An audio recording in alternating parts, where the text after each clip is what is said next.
Congratulation Imran, metro time sports.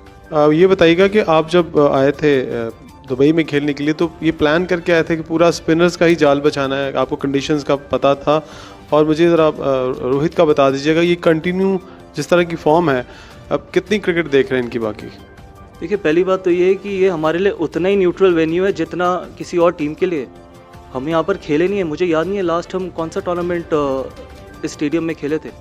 और in fact ऐसा कुछ भी प्लान नहीं किया था।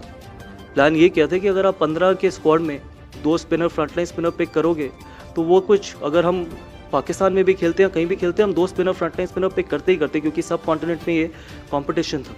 तो ऐसा कुछ नहीं था कि कोई स्पिनर्स का जाल बिछाना है। सिर्फ अगर आप देखो तो हमने पहले 3 मैचेस में तो एक ही स्पिनर, फ्रंटलाइन स्पिनर खिलाए। सिर्फ इसी मैच में या इससे पहले वाले मैच में 2 फ्रंटलाइन स्पिनर्स खिलाए थे। तो ऐसा कुछ नहीं था।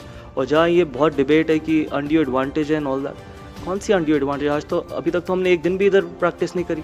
हम तो प्रैक्टिस भी आईसीसी अकेडमी में कर रहे हैं, और वहाँ की कंडीशंस और यहाँ की कंडीशंस में 180 डिग्री का फ़र्क है। मतलब अगर आप वहाँ की विकेट्स देखो और यहाँ की विकेट्स देखो, ज़मीन आसमान का फ़र्क है। Some people are just perpetual cribbers man, they got to grow up. So I feel that ऐसा कुछ भी नहीं था कि हमारे को कोई अनड्यू एडवांटेज या हमने कुछ ऐसा प्लान किया। सॉरी, रोहित के ऊपर क्या?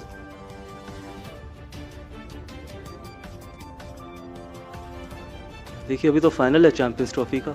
अब मैं उससे पहले आपको क्या जवाब दूँ? और आप अगर आपका कप्तान इस तरीके के टेम्पो के साथ बैटिंग करता है तो it just gives a very good signal to the dressing room कि we want to be absolutely fearless and courageous. आप रनों से एवेलुएट करते हो, हम इम्पैक्ट से एवेलुएट करते हैं। यही फ़र्क है कि आप स्टार्ट से एवेलुएट करते हो, हम इम्पैक्ट से एवेलुएट करते हैं। आप एज जर्नलिस्ट, एज एक्सपर्ट सिर्फ नंबर्स देखते हो, एवरेजेस देखते हो, लेकिन as a coach, as a team, हम नंबर्स और एवरेजेस नहीं देखते कि हम किस तरीके की क्रिकेट खेलना चाहते हैं। अगर उसमें कप्तान सबसे पहले हाथ खड़ा करता है तो उससे बेहतर कोई भी चीज़ नहीं है उस ड्रेसिंग रूम के लिए। Gautam, would it be right to say that you want the players to sort of play out of their comfort zone? And if that is the case, how are the players responding to that, you think? I think cricket is all about being out of your comfort zone. In fact, forget about cricket. Any international sport is about being out of your comfort zone, and that is how you grow.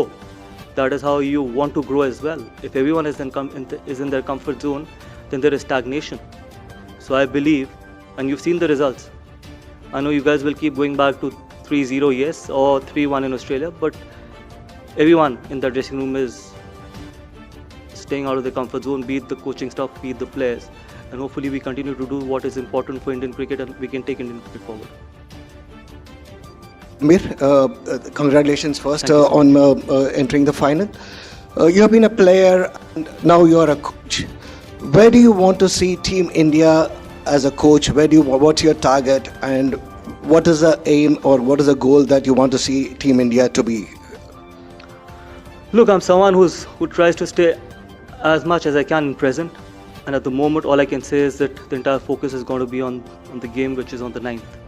And then obviously there's a long-term vision, there's a long-term plan as well, but at the moment it's only 9th. But after 9th we can sit down and plan. But more importantly, we want to play a brand of cricket where we can ask players to go out there and be absolutely brave, courageous, and if ever in doubt, take a very, very positive route.